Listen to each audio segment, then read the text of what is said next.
Tine and the Faraway Mountain. Author Shikha. Tripathi. Illustrator Ogin. Nayam. I completely let go of fear. Fear of norms and fear of society. I was neither afraid of failure nor dying. I believed in my own strengths and nurtured my natural talent. I improved my weaknesses. And above all, I always followed my heart. Tine Mena, mountaineer. Today is a big day for Tine Mena. At the age of 25, she has become the first woman from northeast India to climb Everest. At 8,848 meters, Everest is the highest mountain in the world. It's as high as 5,000 men, who are 6 feet tall, standing on top of each other. This is the story of Tine's journey, a girl who loves to climb mountains. Whooshoo! Whooshoo! In the Mishmi hills of Arunachal Pradesh, Tine heard a wondrous call from the distant mountains. She was drawn to it, a sound only she could hear. Tine loved to climb. She climbed trees, ran through the jungle and went fishing in the river. She was as fearless and strong as Nayam, her grandmother. If Tine fell down, Naba, her father, would tell her to get up and carry on. Tine and her younger sister Soni loved eating apples, oranges, and berries from the forest. They spent long days lying under the sun. Ah, Tine would smile, what a wonderful life. But one day, Tine's world turned upside down. There was no school in Achali, so her family moved to the closest big town, Rowing. There, the Whooshoo became a faint whisper. All she wanted was to be in the mountains. 10 years later, Tine finished school. The mountain call was strong again. Whooshoo, Whooshoo. To be close to her mountains, Tine applied to be a porter for an army expedition. She could carry heavy loads and march for days, shoulder to shoulder with others. But there was one small problem: women were not allowed to be porters. But did that stop her? Of course it didn't. Tine dressed as a boy and began working. She'd carry nearly 25 kilos every day. It took a week for everyone to realize that she was a girl disguised as a boy. Tine was scolded for breaking the rules. But she could work as much as the boys and knew the route better than anyone.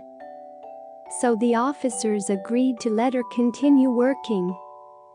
Her act would later help lift the ban on female porters.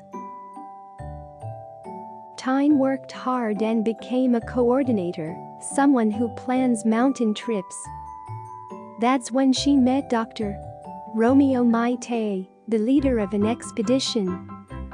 "I must say that you have all the makings of a naturally gifted climber," he said. "You have the build, the strength, and the determination.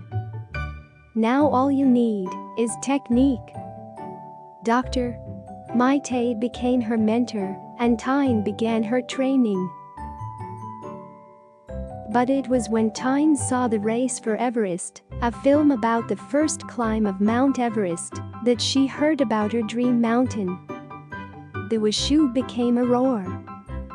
Climbing Mount Everest became Tine's dream. Finally, Tine left for Nepal. She was anxious, but determined. At the Everest base camp, it was cold in the air, thin. After her training, Tine began her climb with sharing Sherpa. The climb was divided into 4 sections, so climbers could rest at different camping points and continue to the top over a few days. By the time Tine and Sharing Sherpa reached the second camp, the weather had worsened. Sherpas are a Tibetan ethnic group living in high Himalayan regions who are known for their climbing skills. But the musical whooshooing was also growing louder and hypnotic.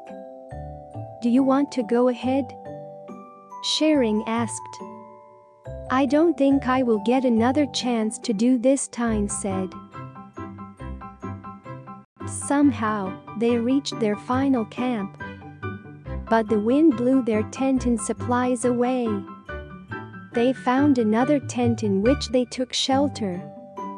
No walkie-talkies, no medicines, all Tine and Sharing had was a packet of noodles.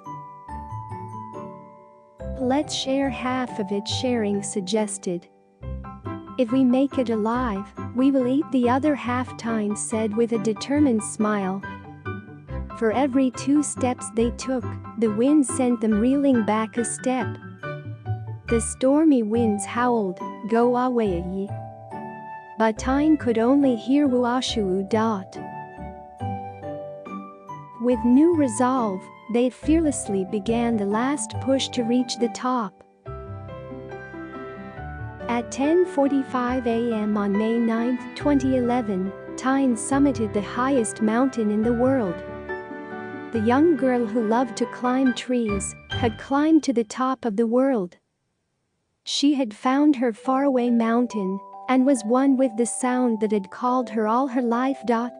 Whooshoo, she dances with her beloved mountain. Tine Mena, the mountaineer. Tine Mena is an adventurer who holds the distinction of being the first female Everester from northeast India. At Dr. Romeo Maitei's suggestion, Tine enrolled at the Manipur Mountaineering and Training Association in Imphal. She won a gold medal at the course and another for Best Student of the Basic Mountaineering course at the Himalayan Mountaineering Institute in Darjeeling. Tine turned down a well-paid job as a mountaineering instructor to chase her Everest dream. She raised private sponsorship for her expedition. Tine has inspired many youngsters in the Northeast, starting with her cousin Ruby Lombo, a cycling athlete. Tine continues to be a role model for adventurous children. Tine and the Faraway Mountain, English, Whooshoo. Whooshoo. In the hilly town of Ichali, Tine hears a whisper. It's the mountains calling to her. As she grows up, Tine dreams of getting closer to her beloved mountains. But can she reach the top of the highest mountain in the world? Based on the life of a mountaineer from Arunachal Pradesh, this book celebrates the power of dreams and believing in yourself. This is a level 4 book for children who can read fluently and with confidence. Pratham Books goes digital to weave a whole new chapter in the realm of multilingual children's stories. Knitting together children, authors, illustrators and publishers. Folding in teachers and translators. To create a rich fabric of openly licensed multilingual stories for the children of India and the world. Our unique online platform, Storyweaver, is a playground where children, parents, teachers and librarians can get creative. Come, start weaving today and help us get a book in every child's hand.